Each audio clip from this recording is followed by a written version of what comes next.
tell everybody I just started recording.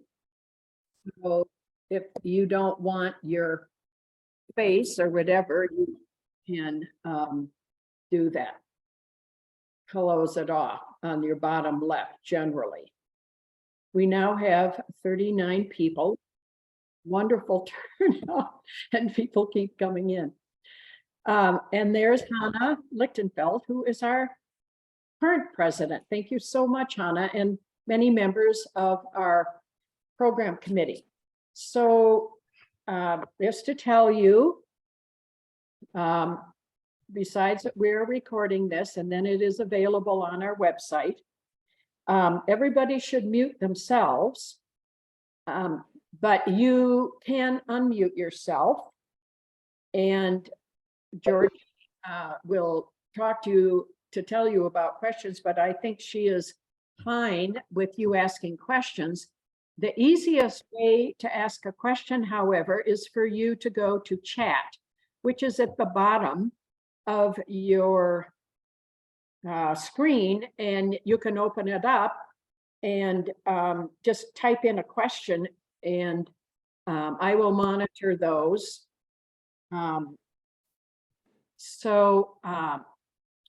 right, so I'm going to turn this over to Phyllis van der Ark, who will introduce Georgie. Go ahead, Phyllis. Good morning. Good morning. We're so pleased that Georgie is willing to give Mad About Art another lecture. Her previous lectures are on our website, one regarding Colorado monuments and the other Renaissance women artists. Georgie's bio is on your Zoom link. You can read that. And in addition, she serves on a variety of historic preservation boards and commissions, including the Colorado State Capitol Advisory Committee. It's always a pleasure to hear Georgie's lectures or attend her classes. And we want you to know that we're sending an honorarium to History Colorado Museum, and thanking Georgie. Over and out to Georgie. Okay. Let's see. Somebody tell me if you can hear me. Yes. Okay. All right. Well, thank you for inviting me back. We have a good turnout this morning, but it's a good morning to turn on your computer and not go out because it looks pretty miserable out. Well, let me give you a little background on this talk. This is something I would say quite a bit out of my usual range of expertise, if you want to call it that. But for a long time, I've been interested in prehistoric stuff. And so I keep collecting books and articles and things on the topic. And then finally, I decided, you know, the best way for me to really learn about these things is to put together a course. And so I have done this for Ollie, and at the end you'll get some information about that. But today is really sort of a sampling menu of what is coming up in that course, and I hope it'll be a very sort of bird's eye view. It won't be in depth, it'll be just sort of skimming the top of it. But I hope it'll be of interest to you and will maybe pique your interest enough to do some reading on your own. So let me pull up my screen.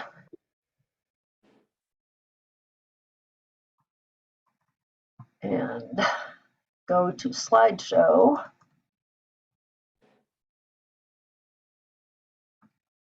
Okay. And if I do this, okay, I have Helen on the screen. All right, that's fine. I'm going to turn that off.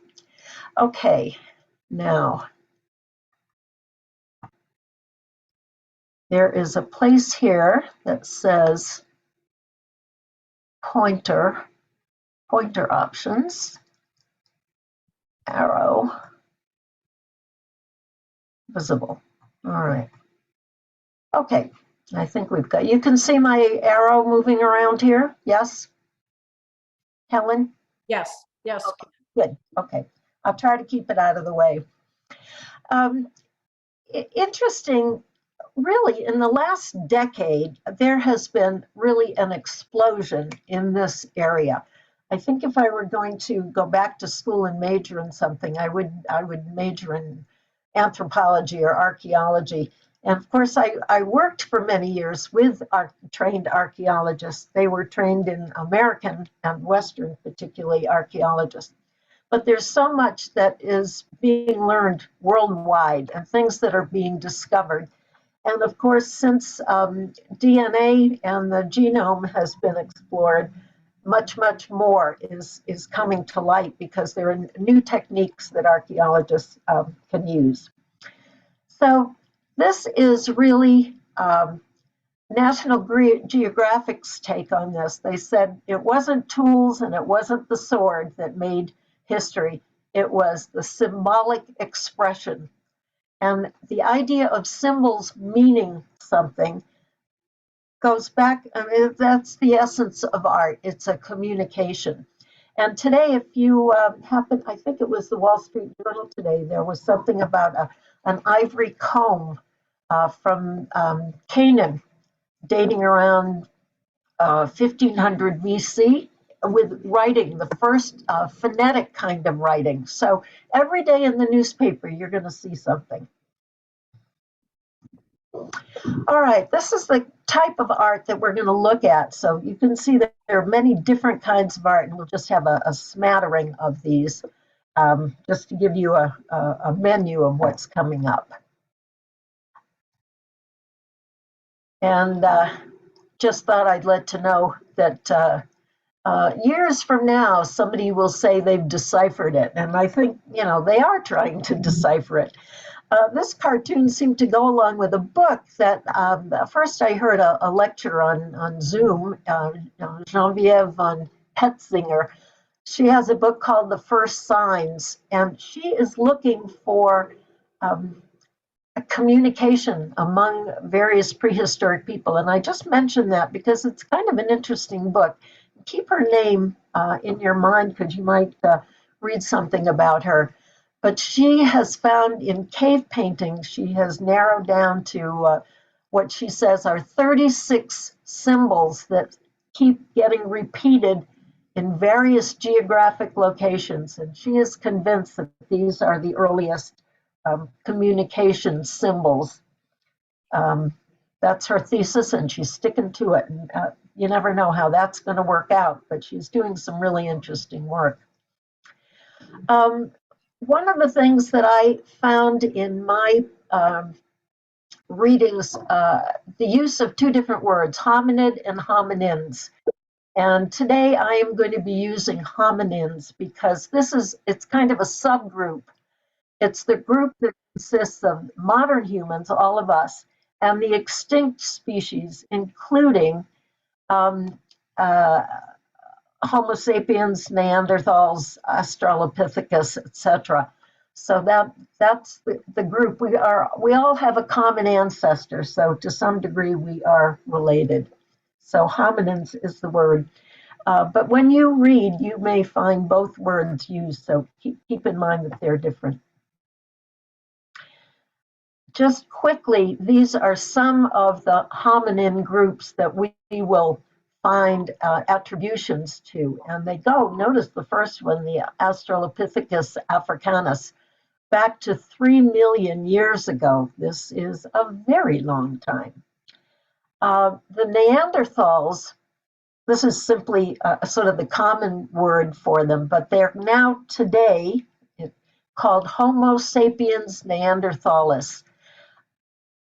The word Homo sapien, wise person, thinking person, because now they're beginning to find that Neanderthals were not just the sort of ape-like brutes that people thought they were 50 years ago or 100 years ago, but they had art and they had communication. So the names have been changed by archaeologists in how they refer to these people. And then the last one I'll point out, we always just called them Homo sapiens, but now they're using the term Homo sapiens sapiens because they have considered sort of an archaic group and then the modern group, which includes us. They've added an extra term. So when you're reading things, my warning is read things that are as recent as possible. As soon as you go back and read an article or a book that was published 15, 20 years ago, you're going to find different naming and different dating, because the dating methods have improved and changed as well and expanded. So just to keep in mind that in early times, there was a small population. They think in around 130,000 years ago, a long time ago, there were only between 10,000 and 30,000 individuals in the world. Now, that's not very much. I mean, think about that. We have, on a given day, 4 times as many in Mile High Stadium as there would have been in the whole world. So the population was very small. People were spread out and they lived in small groups. So keep that in mind. And it wasn't until the time of when they began to have agriculture that they could stay in one place and begin to have permanent settlements and have people gathered together in larger groups. When they were moving around nomadic groups, it was very tribal and very small groups of mostly family, extended family. Okay, the first category that we are going to look at are items that were found in nature. These were not made by hominins, but they are things that intrigue them, maybe the best way to put it. This is the Mecapangzet pebble, quite famous, made of a mineral, and it was found in South Africa. I tried to put, here's where this one is. In many of these, I've tried to put a map to tell you more or less where things were found, just for your own information. It was picked up by someone and carried. It was found among some hand axes and tools, so it could be dated. And it's dated about 2.5 million years ago. And it looks kind of like a human face. It was not made. It was something that was picked up by somebody and carried. It was found about 20 miles from the place where the mineral actually originated. So it was among other things that were made by hominins. So it had some significance for them. An appreciation, I guess. Here's another. This is a point, a hand axe kind of point, or a spear point. And it has been knapped around an embedded fossil. So the person who worked on this had an appreciation for the beauty of this mineral when he or she was knapping it. And notice this is about 500,000 years ago. And it's found in the British Isles. Now keep in mind that over the years there have been, over the eons, I should say, the millennia, there have been various ice ages. And whenever the ice age expands, the ice sheet expands, the water is absorbed by the ice. So what is considered now the British Isles used to be attached over time and at different times to mainland Europe. Likewise, possibly where Morocco and Gibraltar almost meet, that probably was a link between Africa and Europe. And likewise, over the Arabian Peninsula, there was less water there and probably more opportunities to cross on dry land. So the ice sheet has a lot to do with the sea level and where things are found. So it's not unusual for this to be found 500,000 years ago on an island. It's not that people swam there. It was part of Europe at that time. Here's another piece that was found down here. This is in France. This was found in France and found among Neanderthal bones. And it is a piece of flint that kind of looks like a face, a mouth, a nose, and eyes. But again, an object that was found, but not manipulated, not made, not an art piece that was made, but something that was considered aesthetically pleasing or interesting. Eventually, hominins started to make marks on things. So we're going to talk briefly about things that were deliberately marked. One of the very, very oldest, probably the oldest to date, is a shell that was found in Java. And this is the shell intact, but here are some close-ups. You can see lines here in sort of teepee or peaks. So these were deliberately made by someone. They were engraved with some kind of a sharp tool, a stone tool of some sort. So we're beginning to see now some symbols. This is found in Java, but currently in the Netherlands. If you're traveling there, go to their museum. An incised elephant tibia, that's a part of the bone of the hind leg of an elephant, 350,000 years old, found in Germany. And it has deliberate markings on it. Now, sometimes archaeologists will find bones or stones, that have marks from when they were butchering meat, and they have more of a kind of a random look to them, but these being so regular along one edge and then this kind of fan shape here, archaeologists are convinced that these were done deliberately engraved in this elephant tibia. And we find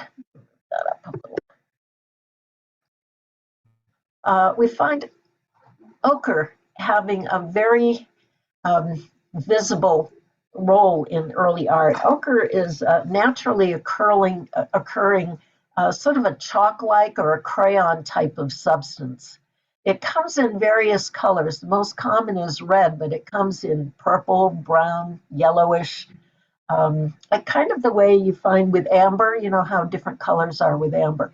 But these chunks of ocher are fairly soft and easy to engrave. And here is a chunk here found in Lacrosse Cave, South Africa, which has long been considered sort of the cradle of human life. If you visit South Africa and go to the museums down there, Blombos will figure very prominently. So we're now talking 75,000 years old and modern day humans who have made this one. Why is this not going forward?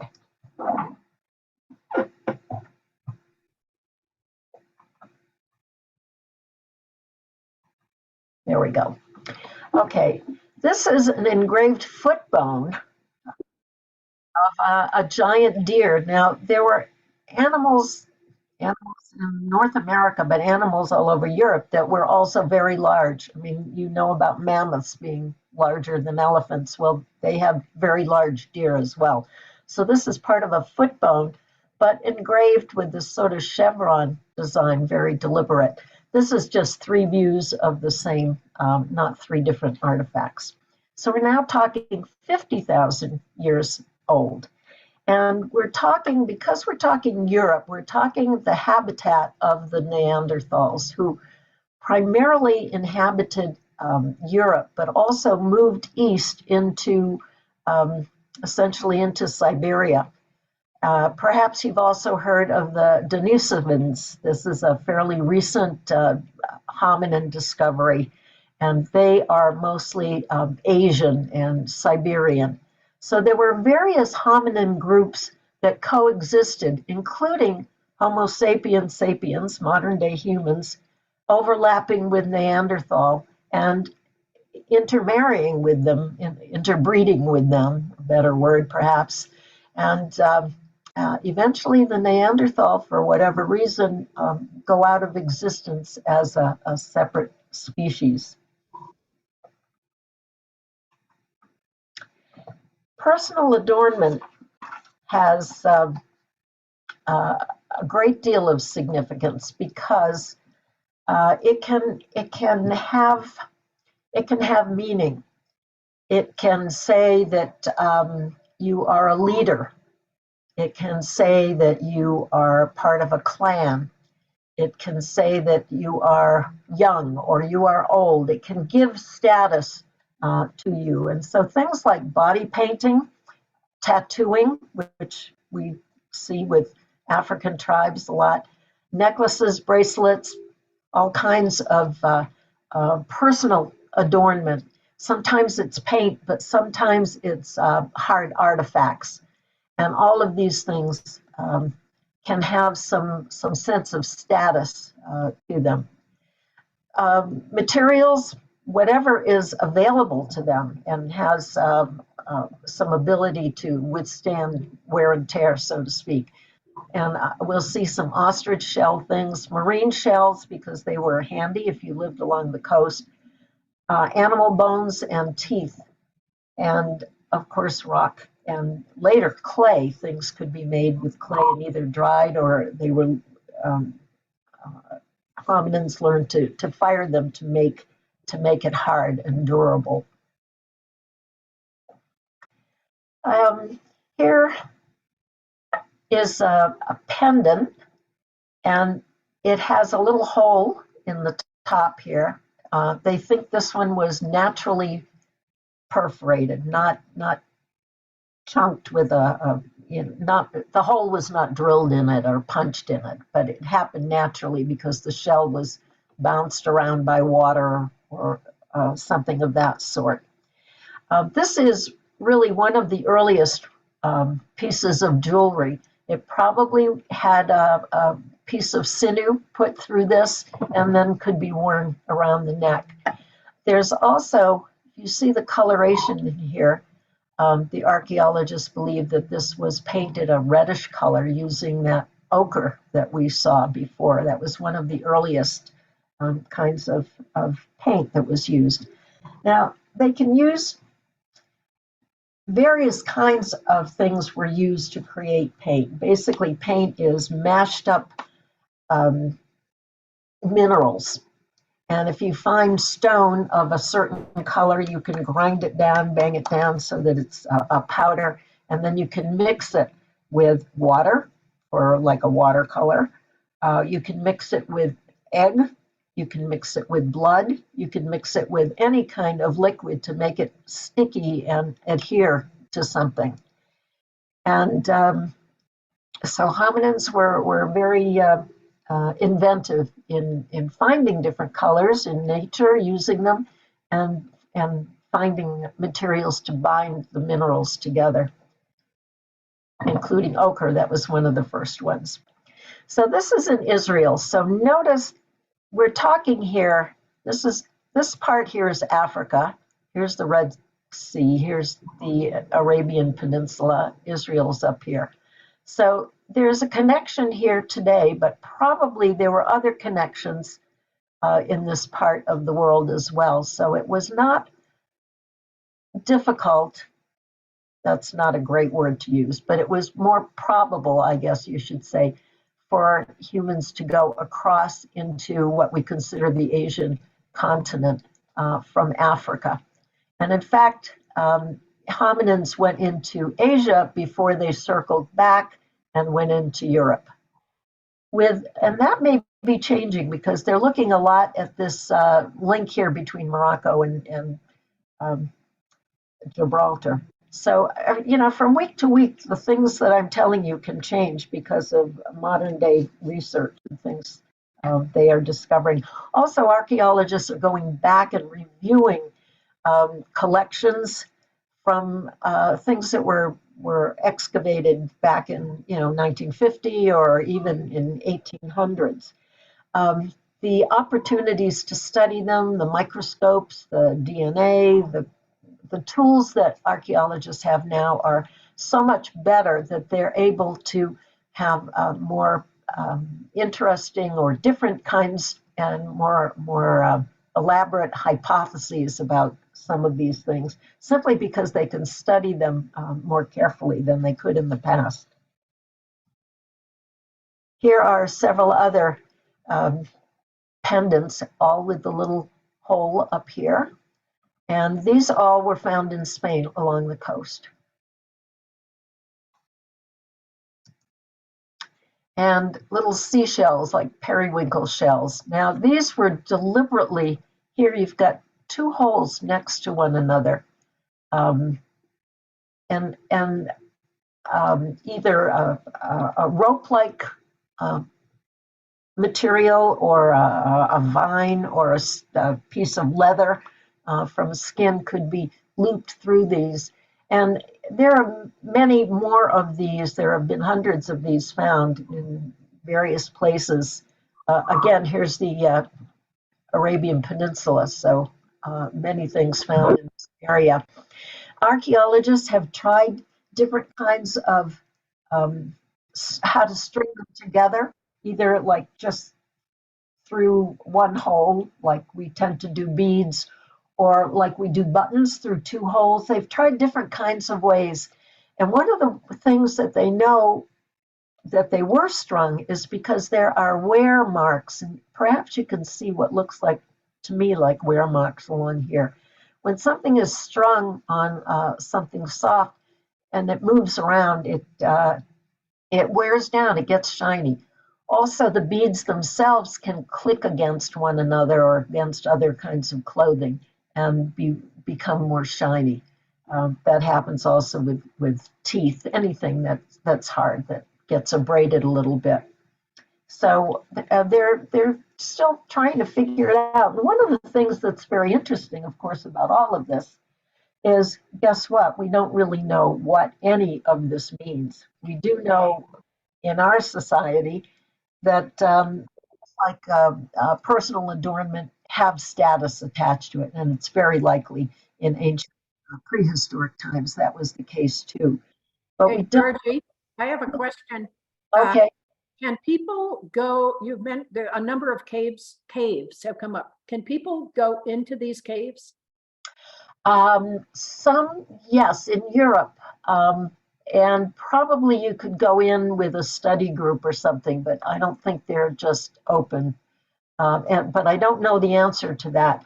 I do know in Europe there are some that you can, and one in particular, the Lascaux caves, they have paintings on the wall. You'll be familiar with them when I show them.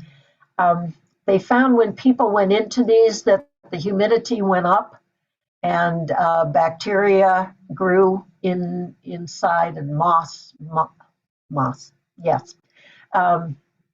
And it was disturbing, it was discoloring the painting and disturbing them. So they shut them down to people going in, but they built a modern day one, and they reproduced all the paintings so that you can go in. It's a museum, but they're all copies. They're not the originals, but they look inside. I mean, we have the ability to copy things so exactly today that I understand is still a good experience. I have not been in any of these.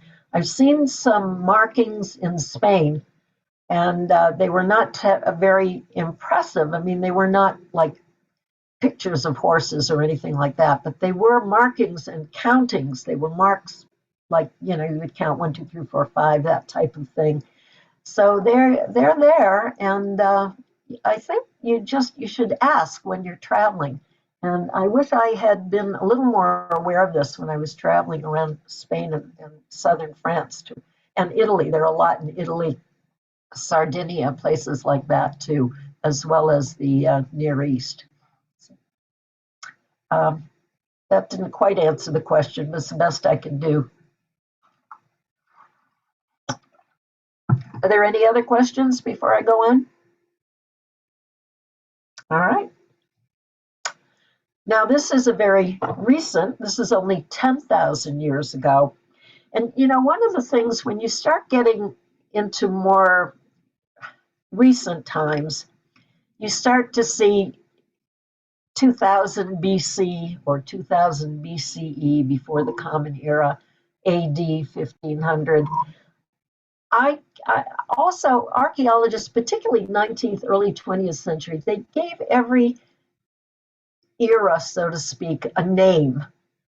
And I found it getting confusing because what happens in Europe isn't what's happening in Africa. Things are discovered and things are developed at different rates at different times, depending on where the hominins are in their thinking and experience at that time and their inventiveness. So I have gone strictly with how old it is from now. So this is 10,000 years old, or it was 500,000 years old. And just a word of warning, the older it is, once you start getting 500,000 years old, 2 million years old, those are very round numbers. When you get more recent, like when you look at 10,000 years old, you're getting more accurate. And part of it is there are more opportunities to find other artifacts to help you date things, or archaeologists will go by layers. The top layer is today, and then the farther down you go is the older the artifact is. So when you find things that are very, very ancient, the dates you'll find even in the books, they may be off like 200,000 years. They think nothing of it. One book will say 500,000 BC, another will say 300,000 BC, or they'll give you a range that is huge. But it has to do with, you know, the number one, the other items that they find with it that can help them date it, the kinds of dating techniques that they use, you know, like carbon-14 is probably one you've heard of, but that works for things that are very recent because it has to be things that have carbon in them, and those things eventually can disappear. So minerals have different kinds of dating techniques. Anyway, enough about dating. It's complicated. Okay, when we start getting into figures, everybody begins to agree that these are artworks of some sort. But here's probably the earliest one, the Tonton figure. It looks like a human, a head, maybe a back and legs. This is just one view of it. This is dated 500,000 years ago. You see the span, 500 million to, or 500,000 to 300,000 years old. And this was just discovered in recent times, you know, 1999. And it's found here in northern Africa. So here's Spain and Morocco, Morocco and Gibraltar, how close those are. And no doubt when the sea level went down, it was probably connected in here. So it looks like a human. However, when we move closer to us in time, that over so I can see this. This figure, it's a chimera. It is part human, has a human body, arms, legs, feet, and a lion head. It is about 12 inches tall. That's pretty big. And it's made of ivory. It is mammoth ivory, so that dates it. Mammoths stopped existing roughly around 15,000 years ago. So that gives you at least a date. Can't be any younger than that. This has been dated about 40,000 years old. It was found in pieces. Ivory tends to shred, and it was found quite a long time ago, 20th century, but several decades ago, and parts of it were put together. And then later, another group went back to sift through the debris that was saved from a particular excavation, and they found even more pieces of ivory and put more pieces together with this. It is, in the history of art, a unique piece. Doesn't mean it's the only one that was ever made, but it's the only one ever found, and certainly of great interest.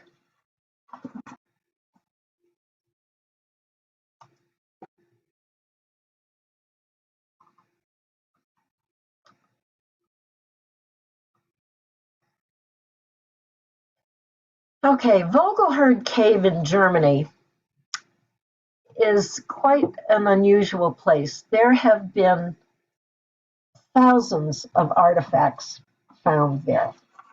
They have, let's see if I can give you a few statistics here. It was first excavated in 1930, and ultimately it became a UNESCO heritage site in 2017, so very recently. The site over the years has yielded up in excavation 200,000 artifacts made of ivory, bone, and stone. And the earliest things date back to the Neanderthal era of about 40,000 years ago. Neanderthals were pretty much out of existence by 30,000 years ago, plus or minus. Most of the things that they have found are made of ivory, and they're small. Now remember, 50,000 years ago, we're talking about a nomadic society, hunters and gatherers. They followed the herds, they followed where the climate took them so that they could scavenge for nuts and berries and whatever foods, roots and things that they could find. So what they owned, they carried with them. There were no permanent settlements at this time. So the things that they had were small and very portable. And it's not until later that we begin to find things that are larger. That's one of the reasons that 11-inch high Chimera, part lion, part human, is so unusual, because it's pretty large. This is an assortment of things from the Vogelhorn Cave. Now, these particular items, this photograph is of reproductions, but apparently that was the only photograph I could find of an array of them. But you can see, looks like a hippopotamus, maybe a fish, horse, different mammoth or elephant type, different kinds of animals that were carved and then carried. And you see they're kind of smooth because they were found in the ground, moved around, handled, whatever, for thousands of years. And finally, around 14,000, this old head of a horse, and these are all very small, and this does not have I don't think I've got a size on this one. I don't. Wherever I find a size or an attribution or a medium, I've put it in. If you don't see it on the slide, it's because I was not able to find it. But one of the things that's very interesting is, look, this horse has a halter and maybe a bit. This seems, maybe it goes into the mouth like a bit does. My research showed me that roughly around 28,000 years ago, archaeologists have found rope, like jute rope, that type of twine. And the earliest that they have found is around 28,000. Now, this is 14,000 years ago, so obviously they had rope at this time. But they also were sort of domesticating the horse. They were using the horse for maybe to carry goods, certainly not to slaughter them and eat them. This was a horse that they used. Around this time, between like 20,000 years ago and 10,000 years ago, we find a lot of things. The books will call them a couple of names. One is a spear thrower. That's a more explanatory name. But you and I, being from the West now, have perhaps heard the word atlatl. The Native Americans would use an atlatl to attach to the end of a spear. And then when they threw the spear, it extended the reach of their arm and gave more thrust to the spear. So there's usually an appendage they could attach to the end of the spear, and they would hold on to the rest. I have an illustration. But the point on this one is that this is carved into the shape of a creeping hyena. And again, this is made of ivory. Ivory and bone are the two that were easier to shape. It's very hard to shape stone. And when you find shaped stone, it's usually for axe handles or cutting tools of some sort. Here's an example. This little gadget down here is the atlatl attached to the spear. And when you throw, you're throwing it not from your hand, but you're throwing it from the tip of the atlatl, and it helps you to hurl it. Just the way it's the way a lacrosse stick works when you hurl a ball with a lacrosse sticks. This is another. Here's a little attachment, and I guess you held on to this part. So this is in the shape of an elephant or a mammoth this time. And again, it falls into that 20 to 15,000 years old period. And another, this one is charming. He's turned around, the head of the deer is turned around, and the doe. And I love the name. This is a spear thrower. It's an ibex, either giving birth or excreting a feces. So they can't decide exactly what this is, but it's coming out of the rear part of the animal. And if you look at the size here, roughly 15 inches long. And here it's got a long handle on the way it's put on these. This particular design, archaeologists have found several with a very, very similar design, and they think they were all made by the same person, but they were not found in the same place. So they might have been traded around. They found like maybe 4 or 5 or 6 of these, perhaps traded between groups of people, or perhaps used in different places, but different people in their little family or clan use them, and then they get discarded here and there or broken over the years. Probably for us, the most well-known early figures are what we call the Venus figures. And this is it's not an accurate name. These were not goddess figures. They were sometimes and very often female figures, but they were not always female figures. I'll show you some that are not. But they were very small and carved in the round. Some were carved in stone. Most have been found in Europe, but also in other places. And again, a large span of time. And I have a map. These have been found, many in the area around Spain, southern France and northern Spain, but also in Eastern Europe, but into Siberia. So this is the one that you probably have been familiar with in your reading. This is called the Venus of Willendorf because it was found here in Willendorf, Germany. This is the earliest Venus figure that has been found. This one found in Germany. And this dates around the same time as the Vogelhorn Caves, the little animal figures that you saw.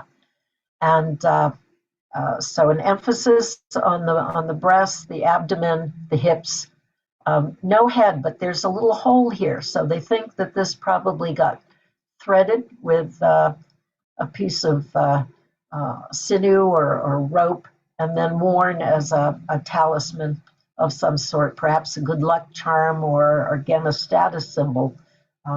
They don't know. As far as meanings go, there are more questions than answers because, of course, we have no written records. That's the whole point.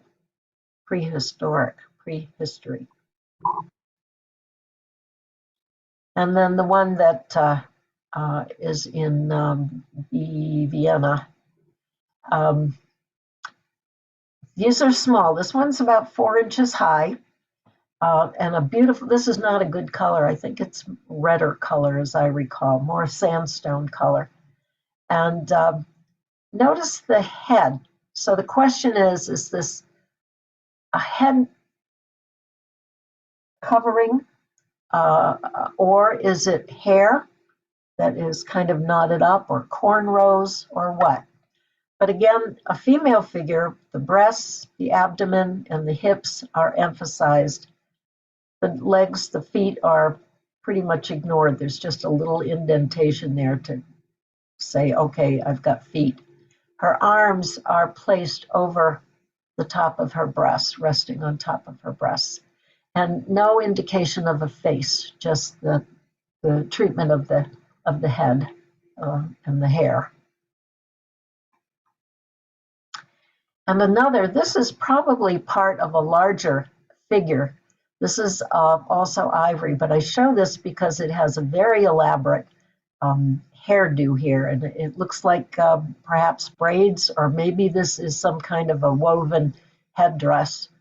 But this has a face to it. It has eye indentation and nose, no mouth.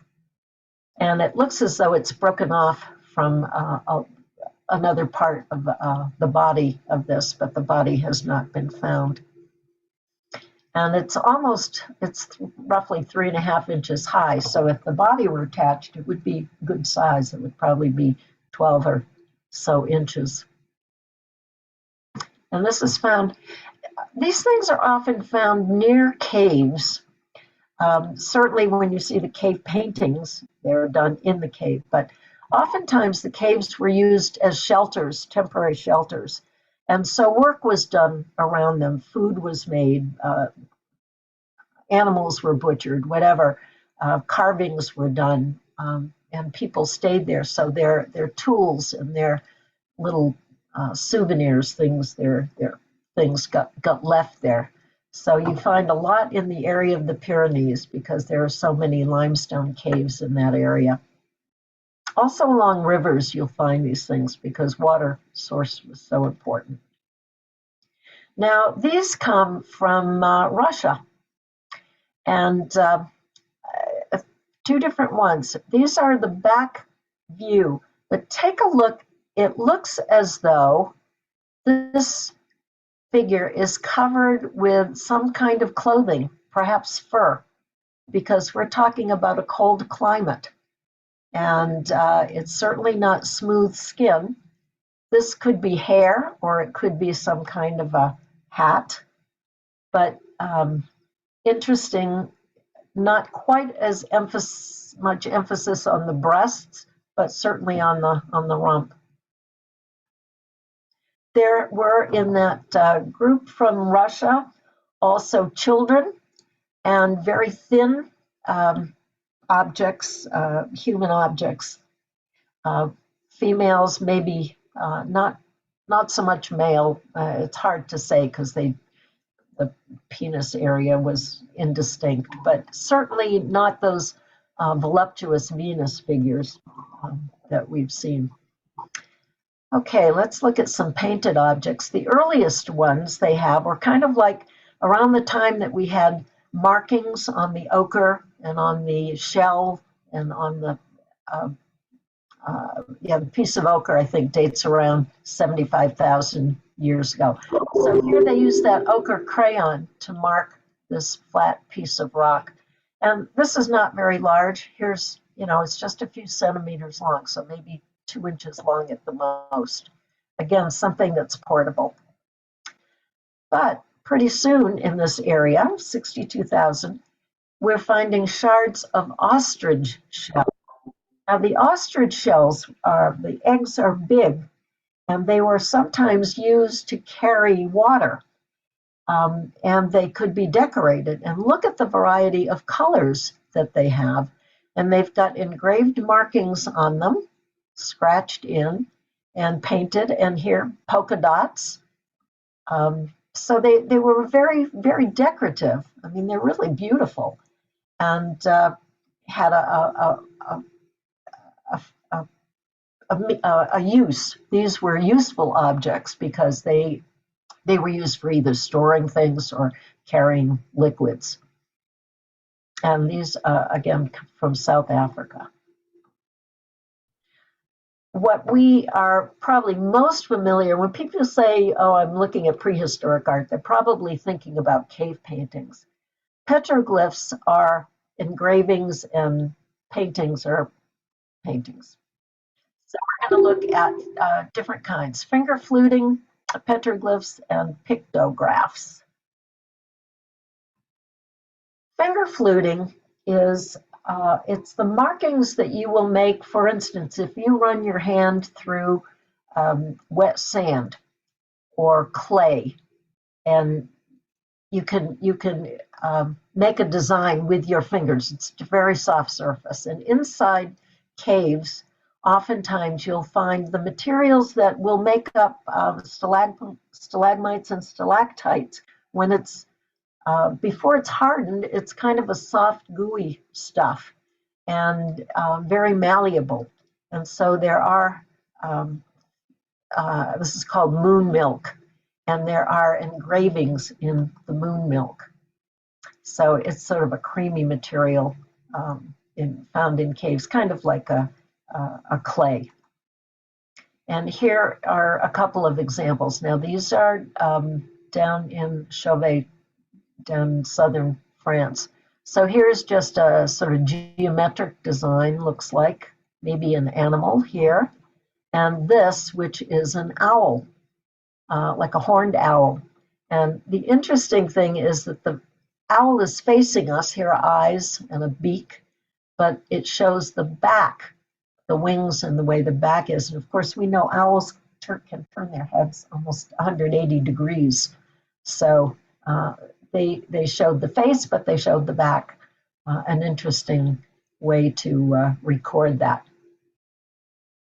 So they may have used their fingers on this. This says a soft tool. Who knows exactly what. So engravings are usually things, when you scratch a piece of rock, it usually will expose a lighter color underneath, the darker on the top.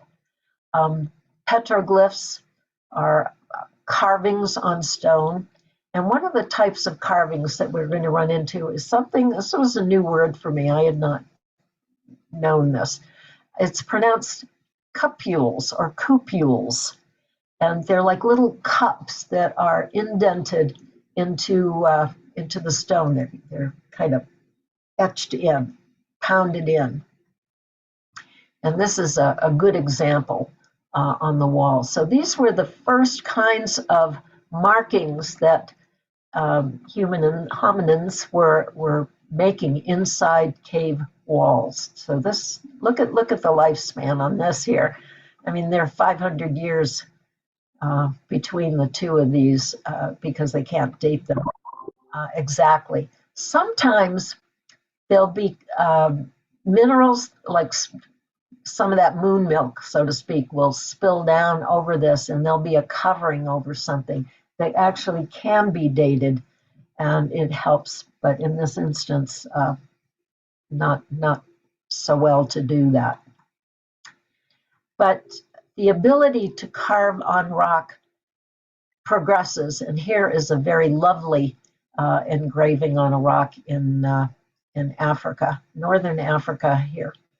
This area has many of these beautiful rock carvings. Beautifully observed, wonderful technique. I mean, these are people who really had some talent. And it's interesting, you don't find things that are sort of rough and not done very well, when we find them, they're usually beautifully done. So they must have practiced somewhere, but we haven't found them. And here's a much more recent one. So this is 8,000 to 6,000. This is when people were becoming agricultural. But this is an 18-foot tall, life-size tall giraffe petroglyph. This is just at the outside, not a cave, but in a rock setting.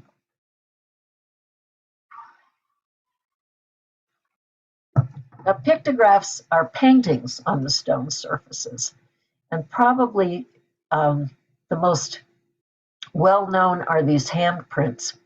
This is a man giving an illustration.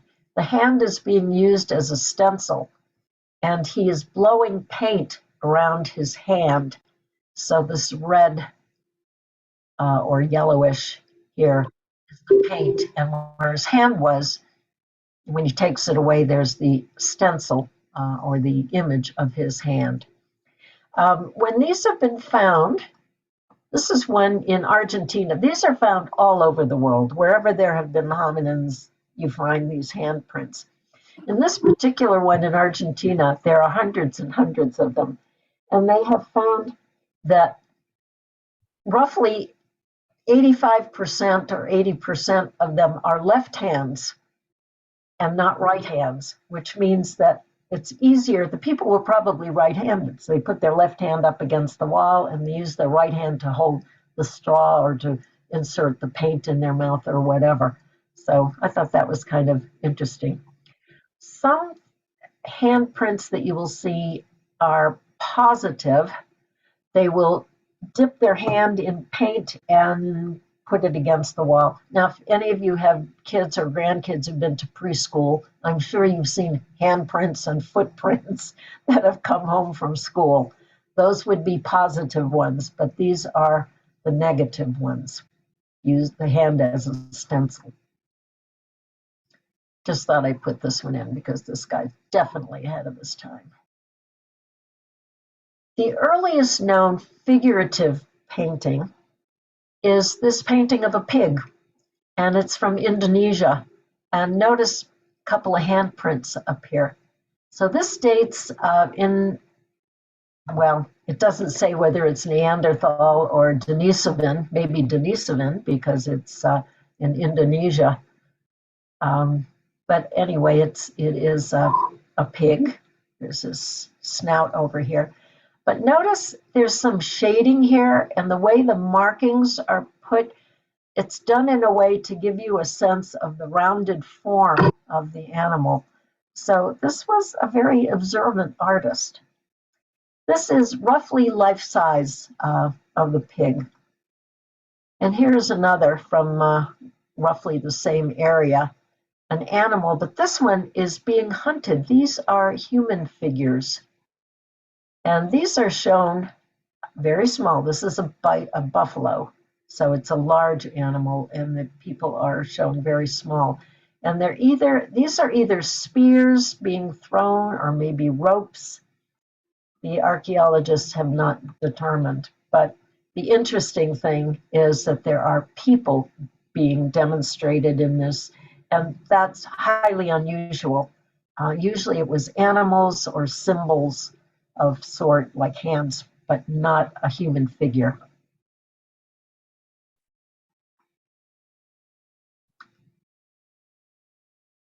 When your kid writes on the wall, frame it, keep it. Okay, I'm going to show some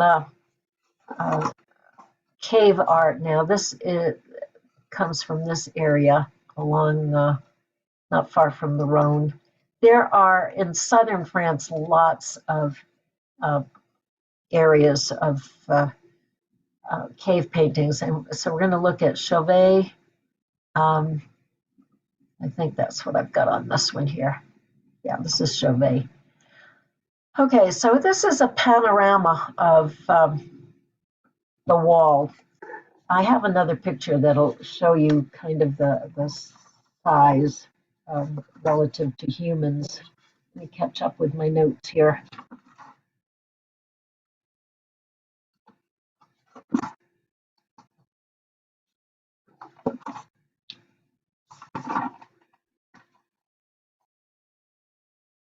Okay, one of the things about the Chauvet cave is that the cave wall was prepared for painting. It was cleaned and sort of washed down or scraped down to make an even surface for the artist to use for his images.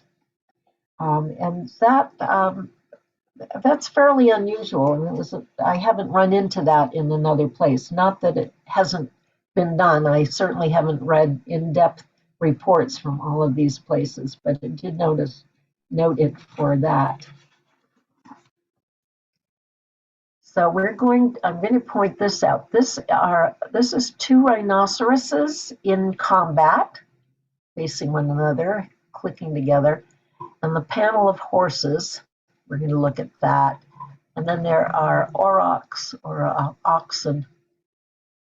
Now, one of the things you find in the cave paintings is that images will overlap. Humans came back over time, many times, and they would paint right over the old ones. Why they painted these, one can surmise, whether it was ceremonial, whether it was magic to call the animals into your territory so that you could capture them or slaughter them or whatever. Your guess is probably as good as anyone else's. Georgie, there's a question. Okay.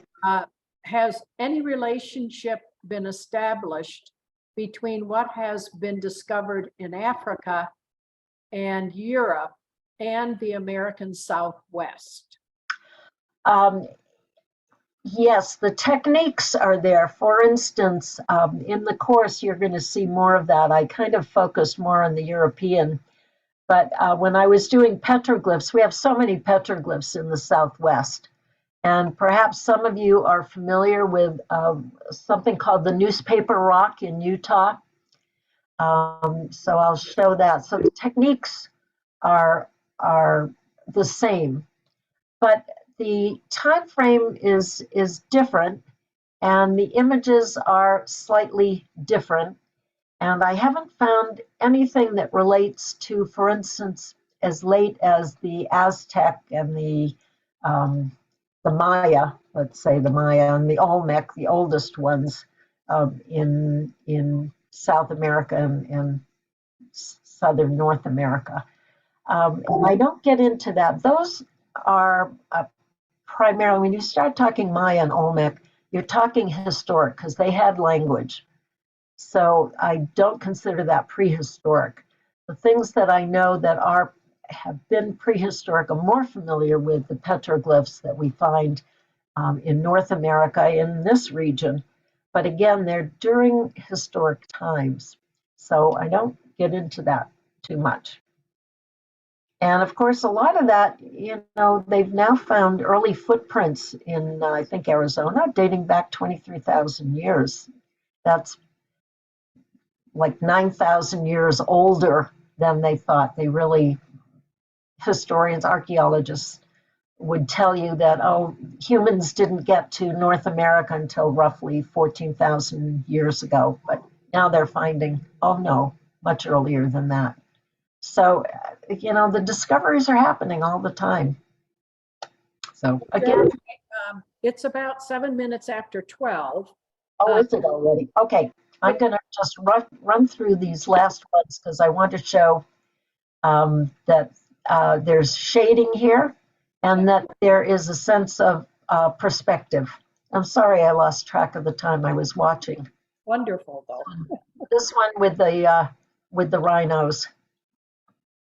And then this, we're pretty much at the end now.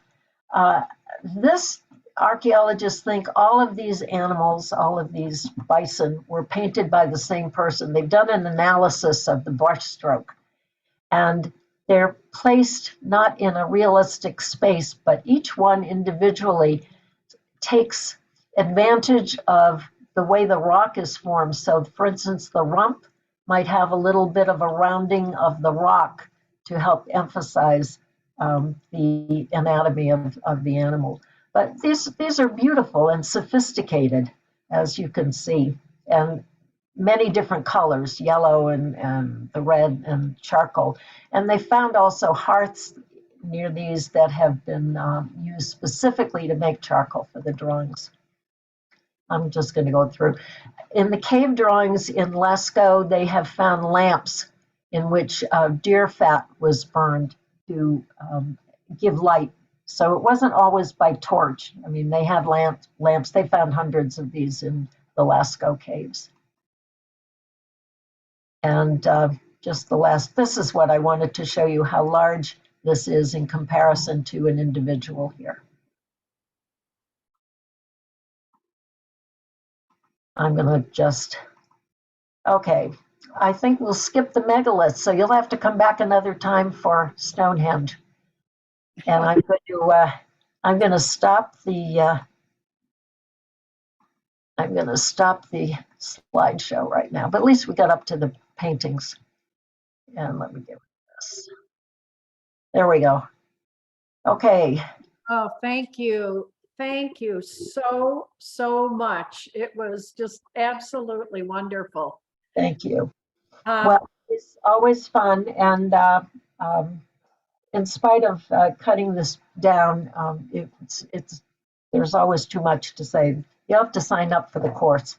Oh, I was going to show you, just go into Olli, OLLI @DU. And I think you're going to have to muck around in it to find a way to register. But it's not an easy thing to do, but persist or call. Maybe Helen, you could send out that phone number that you. Well, tell us, Georgie, what's the name of your course and what's it about? It's all of the things that you saw. It's a 5-week course, 2 hours each week, Tuesday morning to noon. On Zoom. On Zoom, yeah.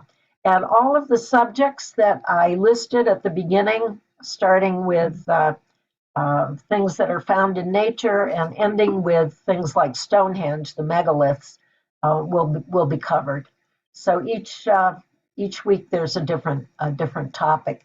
And it starts, the things that are found in nature are 2 million years old, and then you get to Stonehenge and it's 2,500 years old. So it brings us right up to the border with historic times. Thank you, Georgie. So if you're interested in the course, go to Olli. But what I found is it was very difficult to register online. They're getting a new format. The fellow told me, just call. There's a phone number right there, and call, and the guy was very helpful, and he'll sign you up there. It starts March, 5 Tuesday mornings, as I understand. The last week in March is when it starts. Oh, last week. Okay, last great. Week in March, and registration just opened this week, but because it's Zoom, there's no limit. Right, it said 300 or something. So there was just some people saying thank you, so exciting, all sorts of wonderful things. As usual, Georgie, and this will go on our website. So thank you, everybody, for joining. We appreciate it, and we'll see you at another one of the Mad About Art events. Okay. Thank you. Take care. Bye-bye.